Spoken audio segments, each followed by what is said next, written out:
పత్రికలు కానీ అదే రకంగా ఎలక్ట్రానిక్ మీడియా కానీ వాళ్ళ యొక్క నిజ స్వరూపాలు బయటపెట్టడానికి కోసమే ఈరోజు ఈ యొక్క ప్రెస్ మీట్ పెట్టడం. ఎన్నికల ముందు ఆంధ్ర రాష్ట్రంలో చాలా పెద్ద ఎత్తున అవకతవకలు జరుగుతున్నాయి. మద్యంలో చాలా పెద్ద కుంభకోణాలు జరుగుతున్నాయనేటువంటి ప్రధాన శీర్షికలు ఆ రోజు ప్రజల్లోకి తీసుకొని పోవడం జరిగింది. తద్వారా ప్రజల్లో ఏదో పెద్ద ఎత్తున అవినీతి జరుగుతుందనేటువంటి ఒక అపోహను క్రియేట్ చేయడము, తద్వారా ఎన్నికల్లో ఈరోజు ఉన్నటువంటి ప్రభుత్వం పెద్ద ప్రయోజనాలే పొందింది. ఈరోజు అధికారానికి రాగలిగినారు వాళ్ళు. ఈరోజు ఈ సభ్య సమాజం, ముఖ్యంగా ప్రజలు ఆలోచన చేయాల్సినటువంటి విషయాలు. అక్టోబర్ 3వ తారీఖున మొలకల చెరువు అనేటువంటి గ్రామం, ఒక పెద్ద గ్రామం, అంటే ఆల్మోస్ట్ ఒక మున్సిపాలిటీ రేంజ్ ఉన్నటువంటి గ్రామం, ఒక పెద్ద పట్టణం ఆనుకొని ఒక నేషనల్ హైవే పైన, ఈ యొక్క అనంతపురం నుంచి తిరుపతికి వెళ్ళేటువంటి హైవే, అది నేషనల్ హైవే. మొలకల చెరువుకు ఒక్కటే 1 కిలోమీటర్ అవుట్స్కర్ట్స్లో ఉన్నటువంటి ఒక డాబాను లీజుకు తీసుకొని యథేచ్ఛగా అక్కడున్నటువంటి తెలుగుదేశం పార్టీ నాయకులు చేస్తున్నటువంటి దందా, దాని యొక్క గుట్టు రట్టయిపోయింది. ఈరోజు నాకు తెలిసినటువంటి సమాచారం ప్రకారం ఆ యొక్క కర్మాగారం, నేను కర్మాగారం అని ఎందుకు అంటున్నానంటే అది చిన్న స్కేల్లో జరగలేదు, చాలా పెద్ద స్కేల్లో, చాలా పెద్ద ఎత్తున ఈ యొక్క ప్రభుత్వ పెద్దలు అక్రమార్జన కోసం చేసేటువంటి ప్రయత్నాలన్నీ కూడా బయటపడ్డాయి. దాదాపు 60,000 మద్యం బాటిళ్ళు నిన్న జరిగినటువంటి రైడ్లో సీజ్ చేయడం జరిగింది. అవే కాకుండా ఈ యొక్క నకిలీ మద్యం తయారు చేసేదానికి అవసరమైనటువంటి ఒక పరిశ్రమ ఈరోజు బయటపడింది. ఈ సందర్భంగా ప్రజలకు అందరికీ ఒకసారి విన్నవిస్తున్నాం, ఈ ప్రభుత్వ పెద్దలు ఆ రోజు చేసేటువంటి భాష లేనిది ఈరోజు వాళ్ళ అధికారంలోకి వస్తే వాళ్ళు చేసినటువంటి పనులేదో ఒకసారి మీరందరూ గుర్తించాలా అని చెప్పి ఈ సందర్భంగా వేడుకుంటున్నా. ఎన్నికల ప్రచార సమయంలో ఈరోజు ఉన్నటువంటి ముఖ్యమంత్రి చంద్రబాబు నాయుడు గారు ఎక్కడికి పోయినా కూడా అనేక సందర్భాల్లో, అనేక సభల్లో ఆ రోజు కూర్చొని ప్రజలకు ఒక హామీ ఇవ్వడం జరిగింది. తెలుగుదేశం పార్టీ అధికారంలోకి వస్తే నాణ్యమైనటువంటి మద్యాన్ని మేము సరఫరా చేస్తామనేటువంటి ఒక హామీ. కానీ ఆ రోజు ప్రజల్లో ఉన్నటువంటి వీళ్ళు ఇండ్యూస్ చేసేటువంటి కథనాలు ఏ రకంగా పోయినాయంటే దాన్ని పెద్దగా పట్టించుకోలే. ఎన్నో ఎన్నికలు చూసాం, ఎంతోమంది లీడర్లు చూసాం. మేము అధికారంలోకి వస్తే విద్యకు అధిక పీఠం ఇస్తాం, అత్యంత ప్రాధాన్యత ఇస్తాం, నాణ్యమైనటువంటి విద్య ఇస్తామనేటువంటి నాయకులను చూసాం. వైద్యానికి అత్యంత ప్రాధాన్యం ఇస్తాం, నాణ్యమైనటువంటి వైద్యాన్ని అందిస్తామనేటువంటి నాయకులను చూసాం. అత్యంత మెరుగైనటువంటి ఇన్ఫ్రాస్ట్రక్చర్ క్రియేట్ చేస్తాం అని చెప్పినటువంటి నాయకులను చూసాం. కానీ మొట్టమొదటిసారి ఆంధ్ర రాష్ట్రం అంతా సిగ్గుపడాల్సినటువంటి విషయం ఏంటంటే ఎన్నికల సమయంలో కూర్చొని నాణ్యమైనటువంటి మద్యాన్ని మేము ఇస్తామని చెప్పినటువంటి ఏకైక వ్యక్తి ఎవరైనా ఈ భారతదేశ రాజకీయాల్లో ఉండారంటే అది చంద్రబాబు నాయుడు గారు కాక ఇంకెవరైనా ఉన్నారా? ఒకసారి ప్రజలందరినీ కూడా ఆలోచన చేయమని చెప్పి నేను కోరుకుంటున్నాను. మరి ఈరోజు నువ్వు చెప్పిన రకంగానే నువ్వు చెప్పినటువంటి అబద్ధాలన్నీ నమ్మి ఆ రోజు ప్రజలందరూ కూడా నీకు అధికారాన్ని అంటగట్టారు. ఈరోజు అధికారంలో ఉన్నావు. నువ్వు అధికారంలోకి వచ్చేదానికి ఒక సెక్షన్ ఆఫ్ ది మీడియా నిన్ను కొమ్ము కాస్తూ లేని అబద్ధాలన్నిటి కూడా ప్రజల్లోకి నిజాలుగా చెప్పేటువంటి ప్రయత్నాలు చేశావు. పెద్ద ఎత్తున ఈ యొక్క లిక్కర్ సిండికేట్ జరుగుతున్నాయి, లిక్కర్ మాఫియా జరుగుతూ ఉంది. ఈ యొక్క మద్యం పాలసీ వల్ల రాష్ట్ర ప్రభుత్వానికి చాలా తీవ్రమైనటువంటి నష్టం వస్తుంది అని చెప్పి మీరు చేసేటువంటి ప్రచారాలు ఒకసారి గుర్తు తెచ్చుకోమని చెప్పి ఈ యొక్క సెక్షన్ ఆఫ్ ది మీడియా ఆ రోజు ఎవరైతే వ్యతిరేకంగా చెప్పారో వాళ్ళందరికీ కూడా ఒకసారి గుర్తు చేస్తున్నా, ప్రజలందరికీ కూడా గుర్తు చేస్తున్నాను. మీరు ఏమని చెప్పారు? 3,500 కోట్ల కుంభకోణం గడిచిన ప్రభుత్వంలో జగన్మోహన్ రెడ్డి గారు ముఖ్యమంత్రిగా ఉండేటప్పుడు జరిగింది అని చెప్పి మీరు విష ప్రచారం చేశారు. నేను అడుగుతున్నాను ఈ సెక్షన్ ఆఫ్ ది మీడియాకు, ఈరోజు అధికారంలో ఉన్నటువంటి ప్రభుత్వాన్ని, అయ్యా 3,500 కోట్ల కుంభకోణం జరిగిందని పెద్ద హడావిడి చేసి ఈరోజు అనేక మందిని అరెస్ట్ చేశారు. ముఖ్యమంత్రి కార్యాలయంలో ఉన్నటువంటి ఒక ప్రిన్సిపల్ సెక్రటరీ హోదాలో ఉన్నటువంటి వ్యక్తి ధనంజయ రెడ్డి గారిని అరెస్ట్ చేశారు.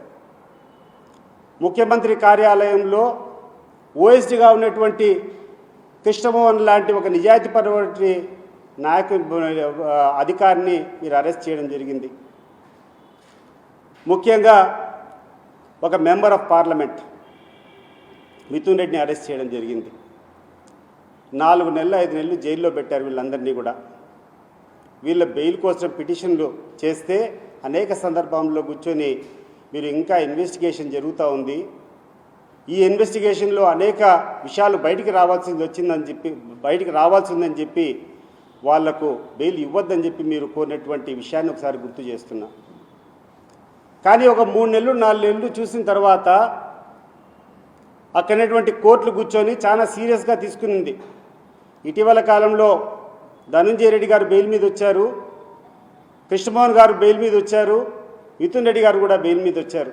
బెయిల్ మీద వచ్చేటప్పుడు కోర్టు ఆ రోజు చేసేటువంటి వ్యాఖ్యలను ఈరోజు గుర్తు తెచ్చుకోండి. ఇంకా ఎన్ని రోజులు అక్రమంగా మీరు ఎటువంటి ఆధారాలు చూపించకుండా ఉంటే ఇటువంటి పెద్ద మనుషులందరినీ మేము లోపల పెట్టాలా అని చెప్పి ఆ రోజు కోర్టు ప్రశ్నించిందని మీరందరూ కూడా ఒకసారి గుర్తుపెట్టుకోండి. మీరు మీ యొక్క అధికారం ఉందని చెప్పి అధికార దుర్వినియోగం చేసి తప్పుడు కేసులు పెట్టి 4-5 నెలల పాటు మంచి అధికారులను కూడా లోపల పెట్టారు. లోపల పెట్టి ఏం తేల్చారు అని చెప్పి నేను ఈ సందర్భంగా ఈరోజు ఉన్నటువంటి అధికార పార్టీని నేను అడుగుతున్నా. మరి మీరు చేసేటువంటి ఆరోపణలో నిజమైతే, మీరు చేసేటువంటి ఆరోపణలు నిజం ఉంటే మీరు ఎందుకు గాను దానికి తగినటువంటి సాక్ష్యాధారాలు కోర్టు ప్రొడ్యూస్ చేయలేదని చెప్పి నేను అడుగుతున్నాను. ఈరోజు కేవలం ఎవరినో ఒక మనిషిని తీసుకొని ఇతనికి డబ్బులు ఇచ్చినా అని చెప్పి ఒక తప్పుడు వాంగ్మూలం ఇప్పించి అన్ని రోజులు మీరు అక్రమంగా లోపల పెట్టారే. సీనియర్ ఐఏఎస్ అధికారులను, ఓఎస్డీలను, మెంబర్ ఆఫ్ పార్లమెంట్ వీళ్ళందరినీ లోపల పెట్టారే. ఈరోజు మొలకల్చర్లో బయటపడినటువంటి ఈ యొక్క లిక్కర్ స్కామ్ గురించి మీరు ఏం మాట్లాడతారు, మీ జవాబు ఏంది అని చెప్పి ఈ సందర్భంగా నేను అడుగుతున్నా. మామూలుగా పొట్టకూడు జరగడం కష్టమైనటువంటి వాళ్ళు నాటుసారా గాంచుకొని జీవనం సాగించే వాళ్ళు కొంతమంది ఉంటారు. కానీ ఆ నాటుసారా కాల్చుకోవాలంటే అది ఎంత ఇబ్బందికరంగా ఉంటుందో, అధికారులతో ఎంత ఇబ్బంది ఉంటుందో అని తెలిసి ఎక్కడో కొండ ప్రాంతానికి ఒక 20 లీటర్ల సారాయి కాంచాలంటే ఎక్కడో కొండలు గుంటలు ఎక్కడికెక్కడో దాగిపోయి ఎక్కడో లోతట్టు ప్రాంతం లేకపోయి ఆ 20 లీటర్ల సారాయి కాంచుకునేటువంటి పరిస్థితులు మేము చూసాం. కానీ ఈరోజు అడుగుతున్న ఈ ప్రభుత్వాన్ని ఇంత పెద్ద ఎత్తున ప్రతిరోజు 30,000 క్వార్టర్ బాటిల్ను మ్యానుఫ్యాక్చర్ చేయగలిగినటువంటి ఒక యూనిట్ ఒక పెద్ద గ్రామం నడిబొడ్డున కూర్చొని జరుగుతూ ఉంటే, ఒక హైవే పక్కన ఒక డాబాలో కూర్చొని జరుగుతూ ఉంటే మీ యొక్క లాలూచీ లేకుండా, మీ యొక్క ఆశీర్వాదాలు లేకుండా, మీ యొక్క మద్దతు లేకుండా ఇది జరిగేదానికి అవకాశం ఉందా? అధికారులు కాదు నేను ముఖ్యంగా అడిగేది, ప్రజలను ఒకసారి ఆలోచన చేయమని చెప్పి కోరుకుంటున్నాను. ఒక చిన్న సారా బట్టి పెట్టాలంటే ఎక్కడో అడవుల్లో పోయి కాంచుకుంటారు, ఎందుకంటే అధికారులు వస్తారు, దాడి చేస్తారు, మేము ఇబ్బందులు పడతామనేటువంటి ఉద్దేశంలో ఒక నాటుసారా 20 లీటర్ల నాటుసారా కాంచాలంటే అడవుల్లో పోయేటువంటి పరిస్థితులు ఈరోజు ఉంటే, ఒక పెద్ద మండల్ హెడ్ క్వార్టర్స్, ఆల్మోస్ట్ అది ఒక కాన్స్టిట్యున్సీకి హెడ్ క్వార్టర్స్ లాంటి ఒక ఊరు మొలకల చెరువు అనేటువంటిది నేషనల్ హైవే మీద right on the national highway కూర్చొని ఒక పెద్ద ఇండస్ట్రీనే ఈరోజు పెట్టారు అంటే ఈరోజు ఈ ప్రభుత్వంలో ఉన్నటువంటి పెద్దల ఆశీర్వాదాలు లేకుండా వాళ్ళ హస్తం లేకుండా ఇది జరిగేదానికి అవకాశం ఉందా అని చెప్పి నేను ఈరోజు ప్రజలందరినీ కూడా ఆలోచన చేయమని చెప్పి కోరుకుంటున్నాను. నాణ్యమైనటువంటి మద్యం పేరుతో ఈరోజు ఏ బ్రాండ్ కావాలంటే ఆ బ్రాండ్ రోజుకు 30,000 బాటిల్స్ వీళ్ళు తయారు చేస్తారు. ఈ బాటిల్స్కు వీళ్ళకి ఏ బ్రాండ్ కావాలంటే వాళ్ళకి ఆ బ్రాండ్, బ్యాక్ పైపర్ కావాలంటే బ్యాక్ పైపరు, మ్యాక్డోవల్ కావాలంటే మ్యాక్డోవల్, లేకుండా అంటే ఏదైతే నాణ్యమైన బ్రాండ్ ఉంటుందో ఆ బ్రాండ్ వేయడము, దీన్ని తీసుకొని బ్రాందీ షాపులకు పంపించడము, బెల్ట్ షాపులకు పంపించడము. ఇది కాదా ఈరోజు, ఈ గుట్టే కదా ఈరోజు రట్టయిపోయింది. నేను అడుగుతున్నా ఈ ప్రభుత్వ పెద్దలకు, నిన్న కూర్చొని అరెస్ట్ చేసినటువంటి సురేంద్ర నాయుడు అనేటువంటి వ్యక్తి అరెస్ట్ చేసేటువంటి సమయంలో కూడా ఒక పచ్చ చొక్కా వేసుకొని ఉంటాడు. ఈరోజు ఆ ప్రాంతంలో తంబల్లపల్లి నియోజకవర్గంలో కానీ పూర్వపు చిత్తూరు జిల్లాలో పోయి అడిగితే ఈ యొక్క వ్యక్తి గురించి, ఈ యొక్క వ్యక్తి పుట్టుపూర్వకుల గురించి, ఈ యొక్క వ్యక్తి ఏ పార్టీకి సంబంధించినటువంటి వ్యక్తి అని అడిగినప్పుడు ఒక చిన్న పిల్లవాడు కూడా ఇతను 1983 నుంచి ఇతని కుటుంబకులు staunch supporters of Telugu Desam party అని చెప్తారు. ఇది వాస్తవం కాదా? దీన్ని కాదంటారా అని చెప్పి నేను అడుగుతున్నాను. మరి ఒక తెలుగుదేశం పార్టీ లీడర్ కూర్చొని ఒక పట్టణంలో కూర్చొని ఇంత పెద్ద ఎత్తున మద్యం పెడతా ఉంటే ఆ యొక్క సురేంద్ర నాయుడు, ఆ నాయుడుకు ఏ నాయుడుకు డబ్బులు ఇస్తా అంటే, ఏ నాయుడుకు ముడుపులు ఇస్తూ ఉంటే ఈ కార్యక్రమం జరుగుతూ ఉంటే సమాధానం చెప్పాల్సినటువంటి అవసరం ఈరోజు ఈ ప్రభుత్వం మీద ఉంది. ఈరోజు మొలకల చెరువులో పట్టుబడినటువంటి ఆ యొక్క కర్మాగారంలో, ఆ యొక్క పరిశ్రమలో 50 మంది వ్యక్తులు నిరాటకంగా 3 షిఫ్ట్లుగా పనిచేస్తున్నారు. ఇది నాకు ఈ విషయం జరిగిన తర్వాత నేను ఆ మొలకల చెరువులు, ఆ చుట్టుపక్కల ఉన్నటువంటి గ్రామస్తులు, అక్కడ ఉన్నటువంటి వ్యక్తుల ద్వారా నేను సమకూర్చుకున్నటువంటి వాస్తవాలు ఏంటంటే 50 మంది నిరాటకంగా 3 షిఫ్ట్లు కూర్చొని రోజుకు 30,000 మద్యం బాటిళ్ళు ఈరోజు తయారు చేస్తున్నారు. వాళ్ళు ఏ బ్రాండ్ కావాలంటే ఆ బ్రాండు పేరు కట్టడం, దాన్ని బెల్ట్ షాపుల్లోకి అమ్మడం, లేకుండా ఉంటే దాన్ని కూర్చొని వాళ్ళకు అనుకూలంగా ఉన్నటువంటి బ్రాందీ షాపుల్లో విక్రయించడం జరగడం వాస్తవం కాదా అని చెప్పి నేను అడుగుతున్నా. జగుర్పు వచ్చేటువంటి విషయం ఏంటంటే అక్టోబర్ 2వ తారీఖున మనకు దసరా జరిగింది, ఆయుధ పూజలు జరిగాయి. ఈ ఆయుధ పూజ సందర్భంగా వాళ్ళకు ఉన్నటువంటి ఆ ఇండస్ట్రీస్లో ఆ యొక్క మెషినరీకంతా ఆయుధ పూజలు, పూలు, పసుపు పూజల్ని చేశారంటే ఎంత నిర్భయంగా, ఎంత నిస్సిగ్గుగా ఈ యొక్క దందా జరుగుతుందో రాష్ట్ర ప్రజలందరూ కూడా ఒకసారి ఆలోచన చేయమని చెప్పి నేను కోరుతున్నా. ఒకే ఒక విషయం ఈ సందర్భంగా ప్రజలకు చెప్పాలనుకునింది, ఈ యొక్క నకిలీ మద్యం తయారు చేయడానికి రెక్టిఫైడ్ స్పిరిట్లో తీసుకొని నీళ్లు కలిపి ఇంత రంగో, ఇంత క్యారమెల్ ఏదో ఒకటి పెట్టుకొని దానికి ఒక ఎసెన్స్ కలిపి దాన్ని బాటిలింగ్ చేస్తారు. దీనికి అయ్యేటువంటి ఖర్చు 8 రూపాయల నుంచి 9 రూపాయలు అవుతుంది. ఒక్కొక్క క్వార్టర్ బాటిల్ తయారు చేయాలంటే అయ్యేటువంటి ఖర్చు 8 రూపాయల నుంచి 9 రూపాయలు. మీరు విక్రయిస్తున్నది మీ బెల్ట్ షాపుల్లో, ఆ బెల్ట్ షాపుల్లో అమ్మేటువంటి వ్యక్తులకు మీరు దీన్ని 110 రూపాయలకు విక్రయిస్తే వాడు 130 రూపాయలకు విక్రయిస్తున్నారు. అంటే ఒక్కొక్క బాటిల్ మీద మీకు వచ్చేటువంటి ఆదాయం 100 రూపాయలు. ఒక్క మొలకల చెరువులో బయటపడినటువంటి ఈ యొక్క ఇండస్ట్రీలో దాని యొక్క సామర్థ్యం 30,000 బాటిల్ తయారీ రోజుకు. 30,000 ఇంటూ 100 రూపాయలు వేసుకుంటే 30 లక్షల రూపాయలు అక్రమంగా ధనార్జన జరుగుతూ ఉంది. అక్కడ 30 లక్షల రూపాయలు రోజుకు అని చెప్తే సంవత్సరానికి 100 కోట్ల రూపాయలు టర్నోవర్, అది 100 కోట్ల రూపాయలు ఆదాయమాడ. 5 సంవత్సరాల పాటు జరిగితే దాని ద్వారా ఆ యొక్క ఇండస్ట్రీ నడిపేయడానికి వచ్చేటువంటి ఆదాయము 500 కోట్ల రూపాయలు. ఒక మొలకల చెరువులో అనేటువంటి గ్రామంలో ఒకటి బయటపడింది. ఇటువంటి ఎన్ని ఇండస్ట్రీస్ ఈ రాష్ట్రంలో పెట్టారో అని చెప్పేటువంటి విషయాన్ని ఈరోజు ప్రజలందరూ అడుగుతున్నారు. ఈ ప్రశ్నను నివృత్తి చేయాల్సినటువంటి అవసరం ఈ యొక్క అధికారంలో ఉన్నటువంటి ముఖ్యమంత్రికి ఈరోజు ఉంది. అన్నిటికంటే దౌర్భాగ్యమైనటువంటి విషయం ఏంటంటే జగన్మోహన్ రెడ్డి అధికారంలో ఉన్న రోజులు ఇష్టానుసారం రాసుకున్నారు ఒక సెక్షన్ ఆఫ్ ది మీడియా.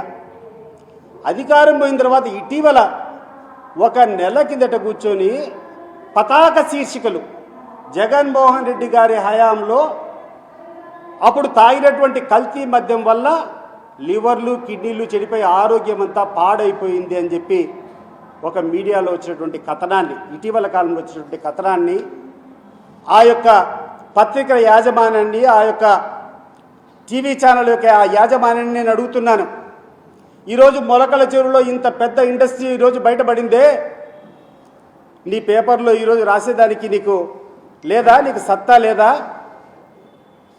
ఈరోజు ఇంత పెద్ద ఎత్తున నకిలీ మద్యం కూర్చొని ప్రజల ఆరోగ్యానికి దెబ్బతీసేది, రాష్ట్ర ప్రభుత్వాన్ని ఆదాయానికి గండి కొట్టేటువంటి విషయం ఈరోజు ఇంత పెద్ద ఎత్తున బయటపడితే మీ పేపర్లలో కానీ మీ కథ కానీ దీన్ని హషప్ చేసేటువంటి అవసరం దాని పరిస్థితి వచ్చిందంటే దీనికి కారణం ఏంది? రాను రాను ఇది బలపడతా ఉంది మాకు. ఇది పెద్దలు చేసినటువంటి దందా కాకుండా ఉంటే ఈ యొక్క మీడియాలో ఒకవేళ అది ఎక్సైజ్ డిపార్ట్మెంట్లో బయటపడితే అది చాలా పెద్ద కుంభకోణం. ఒక 500 కోట్ల రూపాయలు అక్రమంగా ఈ రాష్ట్రానికి రావాల్సినటువంటి ఆదాయాన్ని గండికొట్టి అక్రమంగా సంపాదించినటువంటి విషయం బయటపడితే మీ పత్రికల్లో ఎందుకు రాయలేదు అని చెప్పి నేను అడుగుతున్నా. చిన్న చిన్న విషయాలు రాస్తారు, లేనిపోని అబద్ధాలన్నీ అటంకించు రాస్తారు. ఈరోజు ఆ పత్రికలకు నేను అడుగుతున్నా, ఈరోజు ప్రజలకు అందరికీ కూడా చెప్తున్నాను, మద్యం పాలసీకి సంబంధించి జగన్మోహన్ రెడ్డి గారు క్లియర్గా ఒకటే చెప్పారు. మద్యం అనేది ఒక పెద్ద మహమ్మారి, దాని బానిసన పడితే జీవితాలంతా కూడా ఇబ్బందికరంగా మారుతాయి. కాబట్టి ప్రజలకు అందుబాటులో ఉండకూడదని చెప్పి వాటి రేటు పెంచినటువంటి విషయం వాస్తవమే. రేట్లు పెంచినప్పుడు కూడా మద్యం ఎక్కడంటే అక్కడ విక్రయించడానికి వీలు లేదు. మద్యాన్ని ఎట్లంటే అట్లా కూర్చొని వేరే వాళ్ళ యొక్క లిక్కర్ మాఫియా చేతులకు పోకూడదని చెప్పి ఆ రోజు జగన్మోహన్ రెడ్డి గారు తీసుకున్నటువంటి చర్యల వల్ల ఒక డిస్టిలరీలో ఒక మద్యం తయారైతే ఏపీబీసీఎల్ ఆంధ్రప్రదేశ్ బ్రీవరేజెస్ కార్పొరేషన్ లిమిటెడ్ అనేటువంటి ఒక సంస్థ దాన్ని ఆ యొక్క డిస్టిలరీ నుంచి కొనుగోలు చేస్తుంది. డిస్టిలరీలో దానికి కావాల్సినటువంటి ఎక్సైజ్ సుంకాలు కానీ సేల్స్ ట్యాక్స్ కానీ అవన్నీ కట్టిన తర్వాత ఏపీబీసీఎల్కి వస్తుంది. ఈ ఏపీబీసీఎల్లో ఈ రాష్ట్రానికి కావాల్సినటువంటి ఆదాయాన్ని పెంచి దాని పాలసీగా అనుగుణంగా అక్కడటువంటి ఏపీబీసీఎల్ ద్వారా ప్రభుత్వం చేత నడిపేటువంటి మద్యం దుకాణాల్లోకి ఆ యొక్క మద్యం అమ్మేటువంటి పరిస్థితులు అప్పట్లో ఉన్నాయి జగన్మోహన్ రెడ్డి గారి టైంలో. అప్పట్లో క్లియర్గా టైమింగ్స్ ఉండేటివి. మద్యం దుకాణాలు ఎప్పుడంటే అప్పుడు ఓపెన్ చేస్తానికి లేదు. ఉదయం 10 గంటల కంటే 10 గంటలకు ఆ యొక్క ప్రభుత్వ ఉద్యోగస్తుల ఆధ్వర్యంలో 10 గంటలకు తెరిచి రాత్రి 10 గంటలకు క్లోజ్ అంటే రాత్రి 10 గంటలకు క్లోజ్ చేసేవాళ్ళు. ఎక్కడే కానీ ఈ రాష్ట్రంలో బెల్ట్ షాప్ అనేది ఉండేదానికి అవకాశం లేదు. ప్రతి రూపాయ ప్రభుత్వానికి పోతుంది. ఎంత లాభం వచ్చినా దాని మీద ఎంత ట్యాక్స్ చేసినా కూడా అదంతా కూడా ప్రతి రూపాయి ప్రభుత్వ ఖజానాకు పోయేటువంటి పరిస్థితులు ఆ రోజుల్లో ఉన్నాయి. ఈరోజు నేను అడుగుతున్నా, ఆ రోజు మీరు రాశారే డిజిటల్ పేమెంట్ లేకుండా క్యాష్ ద్వారా తీసుకొని అక్రమాలు చేస్తున్నారని. 17 నెలలు అయిపోయింది, మీరు అక్రమైన కేసులు పెట్టారు. 3,500 కోట్ల లిక్కర్ స్కామ్ అని చెప్పి మీరు రాసుకున్నారు. పెద్ద పెద్ద వాళ్ళందరినీ పెట్టారు. ప్రజలందరూ కూడా అపోహపడ్డారు, ఇదేదో వాస్తవమేలే, ఏదో వీళ్ళందరినీ తీసుకొని పెట్టారు, ఏదో బయటపడుతుందని. ఏం బయటపడింది? ఏం సాధించారు మీరు? ఆ యొక్క కేసు పెట్టి సీఎంఓలో ఉన్నటువంటి ప్రిన్సిపల్ సెక్రటరీని, ఓఎస్డీని, ఎంపీని, మెంబర్ ఆఫ్ పార్లమెంట్ అందరినీ అరెస్ట్ చేసి ఏం సాధించారు? మరి ఈరోజు జరుగుతున్నటువంటి వాస్తవం ఏంది? మీరు సమాధానం చెప్పాలా? ప్రజలు ఈరోజు ఎదురు చూస్తున్నారు మీ యొక్క సమాధానం కోసం. ఇంత పెద్ద ఇండస్ట్రీ వస్తే, ఇంత పెద్ద ఇండస్ట్రీ కూర్చొని విచ్చలవిడిగా ఈ యొక్క మద్యాన్ని అక్రమంగా తయారు చేయడము, ప్రభుత్వానికి 1 రూపాయి కూడా ఆదాయం కట్టకుండా, ఒక సేల్స్ ట్యాక్స్ 1 రూపాయి లేదు, ఎక్సైజ్ డ్యూటీ 1 రూపాయి లేదు, డైరెక్ట్గా మీ జోబుల్లోకి పోయేటువంటి పరిస్థితులు లేవా? మరి ఆడు మ్యానుఫ్యాక్చరింగ్ చేసినటువంటి ఆ నాయుడు ఏ నాయుడుకు తీసుకొని పోయి డబ్బులు ఇస్తున్నారో మీరందరూ కూడా తేల్చాల.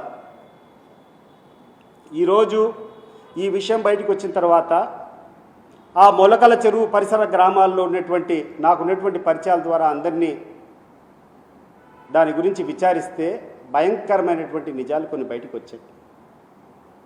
ఇటీవల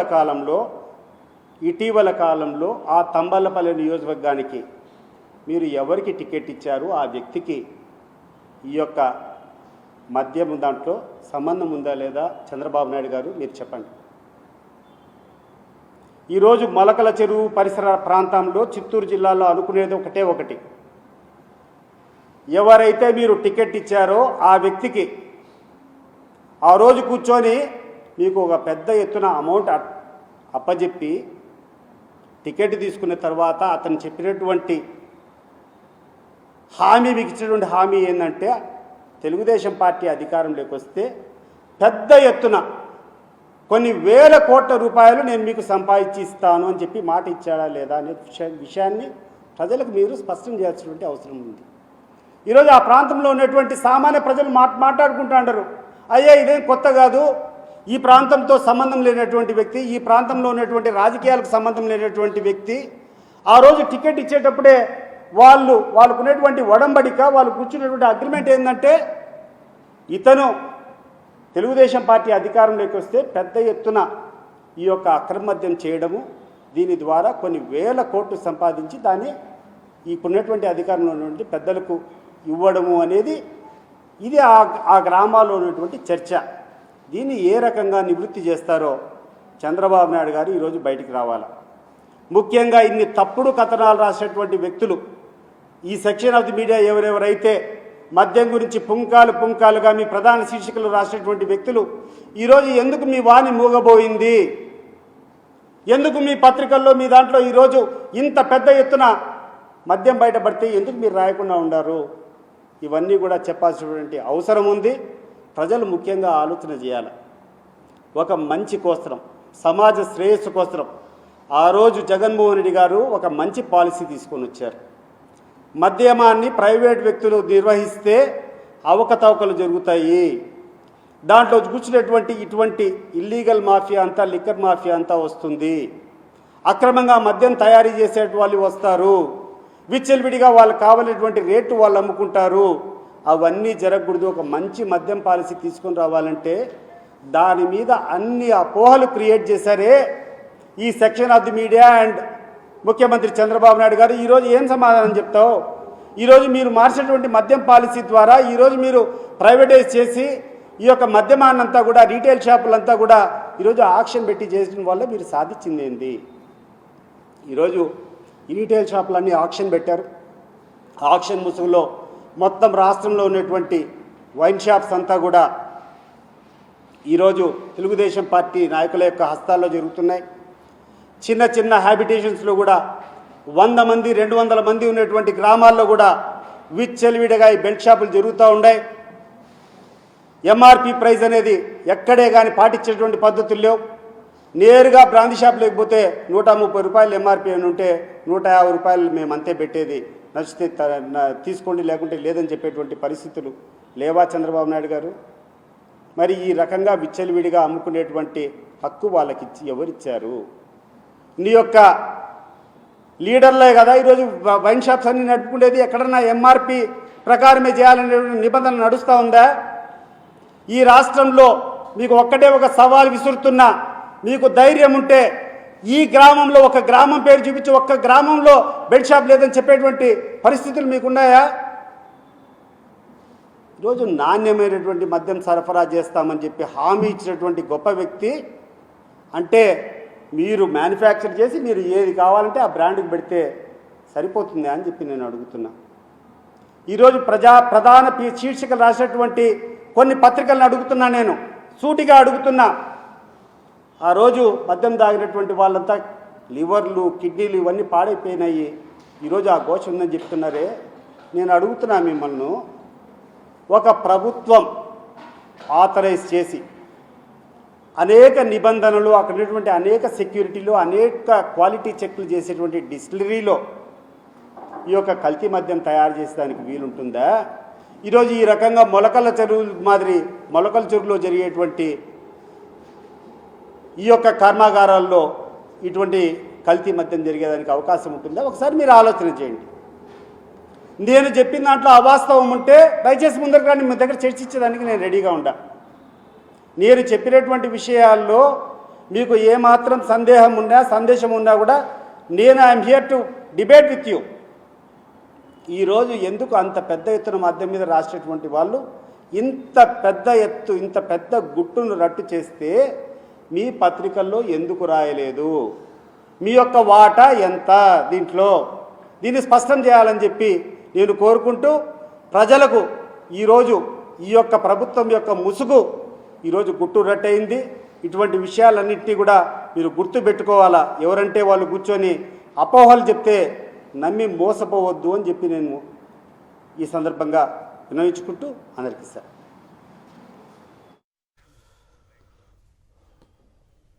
రైట్. మొలకల చెరువు ఘటనకు సంబంధించి రాష్ట్రం మొత్తం కూడా ఈ కల్తీ మద్యం తయారీలో 100 కోట్లు గడిస్తున్న ఆ డబ్బంతా ఎవరి జోబుల్లోకి వెళ్తుందో అంటూ రాష్ట్ర ప్రధాన కార్యదర్శి వైఎస్ఆర్సీపీ రాష్ట్ర ప్రధాన కార్యదర్శి సతీష్ రెడ్డి మాట్లాడుతూ ఉండడం చూసాం. అలాగే ఒక్క గ్రామంలో అయినా బెల్ట్ షాప్ లేని పరిస్థితి ఉందా అంటూ ఆయన ప్రభుత్వాన్ని ప్రశ్నించడం కూడా చూసాం.